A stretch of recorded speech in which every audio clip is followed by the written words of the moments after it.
करायला आलेला होता, काय सांगाल?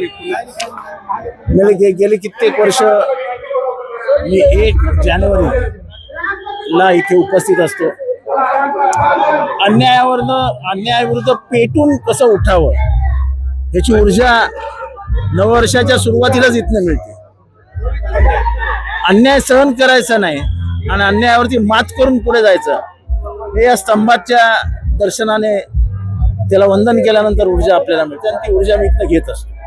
राजकीय बऱ्याच घडामोडी करतात, ज्या पद्धतीने वाल्मिक कराड पोलिसांपुढे शरण आले, 20 दिवस त्यांना ते शरण नावाचा शब्द हा कुठल्याही कायद्याच्या कक्षेत बसत नाही. भारतामध्ये आत्मसमर्पण ह्या फक्त दरोडेखोरांचं झालं होतं. आत्मसमर्पण हे पोलिसांच्या परिभाषेतच नाही, कायद्याच्या परिभाषेत नाहीये. सरेंडर हा शब्दच नाहीये. मुंबई पोलीस कायम सांगायचं, तू जा कुठल्या बिळात लपायचं ते लप, तुला तिथनं काढून आणू. मला वाटतं ही पोलिसांची नाचक्की आहे. त्याची गाडी पोलीस स्टेशनच्या दारात लागणं म्हणजे मी त्याला आता म्हणणं, त्याला अरे तुला कळत नाही, मी वाल्मिक कराड साहेब, कारण का गाडीत उतरले पोलीस स्टेशनला, म्हणजे जसे आमदार खासदार मंत्री उतरतात तसंच कराड साहेब उतरले. आता मग त्यांना कराड साहेबच म्हणायला पाहिजे ना. आपण कधी कधी आपली गाडी बाहेर ठेवतात.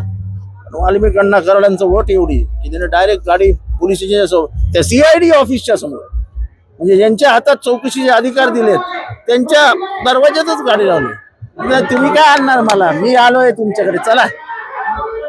एकूणच ज्या पद्धतीने आत्मसमर्पण झालं, त्यांना लगेच रात्री बीडला हलवण्यात आलं, प्री प्लॅन काय? सर्वात दुसरी मजाची गोष्ट, असं काय घडलं होतं की त्याला 11:30 वाजता कोर्टात घेऊन गेले. 24 तास असतात ना, तुम्ही अटक केल्यानंतर 24 तासात तुम्हाला कोर्टात हजेरी द्यायची असते, हजर करायचं असतं.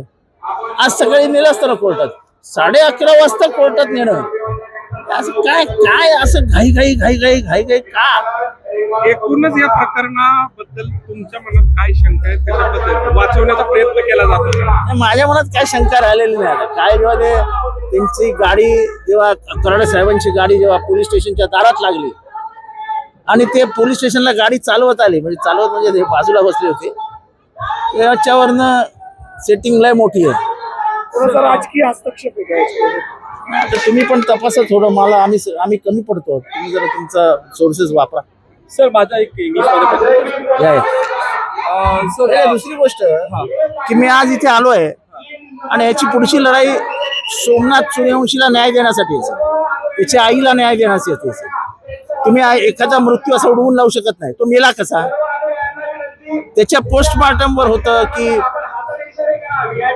Shock due to multiple injuries कुठे होत्या, त्या कधी किती जुन्या होत्या का नवीन होत्या. एखादा माणूस आणि तो मेलाय, ज्युडिशियल कस्टडी नाही. It is not a custodial death, it is a murder, it is a institutional murder. तो न्यायालयीन कोठडीत मेला आहे.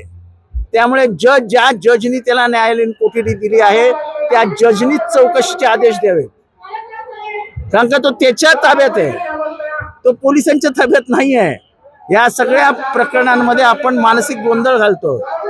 हा प्रश्न स्वतःला विचारला की तू मेला कुठे, तर तो ज्युडिशियल कस्टडीत मेला, तर प्रकरण फार मोठं आहे.